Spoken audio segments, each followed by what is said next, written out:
చూసినట్లయితే ఆంధ్రప్రదేశ్లో మనకి రేషన్ కార్డుకి ఈకేవైసీ చేసుకోవాలని చెప్పేసి చాలా మంది చెప్తున్నారు. ఇది ప్రతి ఒక్కరు చేయించుకోవాల్సి ఉంటుంది. కానీ ఎవరెవరు చేయించుకోవాలి, ఎవరు చేయించుకోకూడదు కూడా ముందు తెలుసుకోవాలన్నమాట. ముందు ఇప్పుడు చూసినట్లయితే ప్రతి ఒక్కరు సచివాలయం దగ్గరికి, అదేవిధంగా ఈ రేషన్ కార్డు డీలర్స్ ఉంటారు కదా, వాళ్ళ దగ్గరికి వెళ్ళి ఈ రేషన్ కార్డు ఈకేవైసీ అనేది చేయించుకోవడం కోసం ప్రతి ఒక్కరు అనేది అక్కడికి వెళ్తున్నారు. కానీ అక్కడికి వెళ్ళి చేయించుకునే ముందు ఒకసారి మీ రేషన్ కార్డుకి మీ ఆధార్ నెంబర్ అనేది సీడ్ అయిందా లేదా, అంటే ఈకేవైసీ అయిందా లేదా ఒకసారి మీరు లైవ్లో చెక్ చేసుకొని ఒకసారి వెళ్ళండి. మీరు ఆన్లైన్లో చెక్ చేసుకున్న తర్వాత మీకు అప్పుడు అక్కడ మీకు ఆన్లైన్లో సక్సెస్ అని లేకుండా మీ పెండింగ్లో ఉంటేనే మీరు పోయి చేయించుకోవాల్సి ఉంటుంది. ఓకేనా? మీకు ఇక్కడ లింక్ అవ్వలేదంటే పోయి చేయించుకోవాలి, లింక్ అయితే చేయించుకోవాల్సిన అవసరం లేదనమాట. ఈరోజు ఈ వీడియోలో మీకు అది ఎలా చెక్ చేసుకోవాలి అన్న ప్రాసెస్ అనేది మీకు చెప్పడం జరుగుతుంది. వీడియో మాత్రం ఎక్కడ స్కిప్ చేయకుండా లాస్ట్ వరకు అయితే చూడండి. అదేవిధంగా ఈ వెబ్సైట్ లింక్స్ కూడా మీకు కింద డిస్క్రిప్షన్లో ఇస్తాను. డైరెక్ట్గా వాటి మీద క్లిక్ చేసుకొని డైరెక్ట్గా సైట్స్ అనేది మీరు ఓపెన్ చేసుకోవచ్చు అనమాట. అదేవిధంగా మీరు కనుక మన ఛానల్ కొత్తగా చూస్తున్నట్లయితే, ఫస్ట్ టైం చూస్తున్నట్లయితే మన ఛానల్ అయితే సబ్స్క్రైబ్ చేసుకొని డైలీ అయితే ఫాలో అవ్వండి. వీడియో నచ్చితే మాత్రం ఒక లైక్ చేయడం మాత్రం మర్చిపోకండి. ఓకే, ముందుగా వచ్చేసేసి ఫస్ట్ ఈ వెబ్సైట్ లింక్ వచ్చేసి కూడా మీకు కింద డిస్క్రిప్షన్లో ఇస్తాను. ఓకేనా? మీకు సైట్ డైరెక్ట్గా లింక్ మీద క్లిక్ చేయగానే మీకు ఈ విధంగా డాష్బోర్డ్ అనేది రావడం జరుగుతుంది. ఇక్కడ మీకు ఆర్సీ నెంబర్ అని చెప్పేస్తుంది కదా, అంటే మీ రేషన్ కార్డ్ నెంబర్ అనేది ఇక్కడ ఇవ్వాల్సి ఉంటుంది. మీ రేషన్ కార్డ్ నెంబర్ అనేది ఇక్కడ ఇవ్వండి. ఇచ్చేసేసి ఇక్కడ మనకి పక్కన సబ్మిట్ అని చెప్పేస్తుంది కదా, దీని మీద క్లిక్ చేసుకోండి.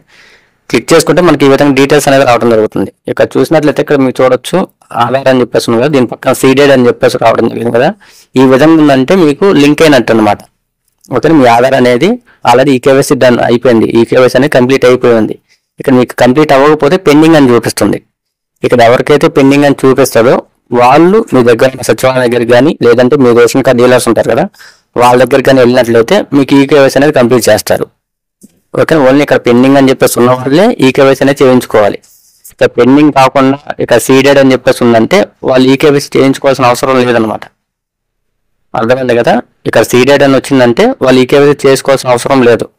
ఇక్కడ పెండింగ్ అని ఉన్న వాళ్ళే వెళ్ళి ఈకేవైసీ అనేది చేయించుకోవాలి. ఇది గుర్తుపెట్టుకోండి. ఓకే, అదేవిధంగా రెండో వెబ్సైట్, మీకు ఈ రెండో వెబ్సైట్ కూడా మీకు కింద డిస్క్రిప్షన్లో ఇస్తాను. దాని మీద క్లిక్ చేసుకోండి.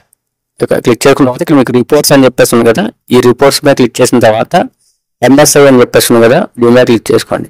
దాని తర్వాత ఇలా కిందకు వచ్చినట్లయితే ఇక్కడ మీకు ration card and rice card search అని చెప్పేస్తుంది కదా, దీని మీద క్లిక్ చేసుకోండి. దాని మీద క్లిక్ చేసుకుంటే ఇక్కడ మీకు ఆర్సీ నెంబర్ అంటే మీ రేషన్ కార్డ్ నెంబర్ అడుగుతుంది. ఆ నెంబర్ అనేది ఇక్కడ ఇవ్వండి. ఇచ్చేసేసి డైరెక్ట్గా మీకు మౌస్లో పక్కన క్లిక్ చేస్తే డైరెక్ట్ మీ డీటెయిల్స్ అనేది ఓపెన్ అవుతాయి. ఓకే, ఇక్కడ మీకు చూసినట్లయితే మీ రైస్ కార్డ్ నెంబర్ ఈ విధంగా చూపిస్తుంది. అదేవిధంగా మీ ఓల్డ్ రేషన్ కార్డ్ నెంబర్ కూడా ఇక్కడ మీకు చూపిస్తుంది. ఇక్కడ మీరు చెక్ చేసుకోవచ్చు. ఇక్కడ కూడా మీకు స్టేటస్ అనేది చూపిస్తుంది యాక్టివ్లో ఉన్నట్టు.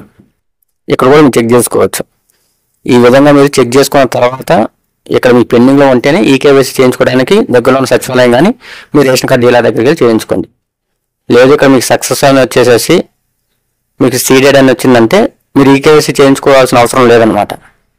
ఓకేనా? ప్రతి ఒక్కరు అనేది ఈ విధంగా చెక్ చేసుకొని తర్వాత సచివాలయం దగ్గరికి వెళ్ళి చేయించుకోండి. ఓకే, అర్థమైంది కదా?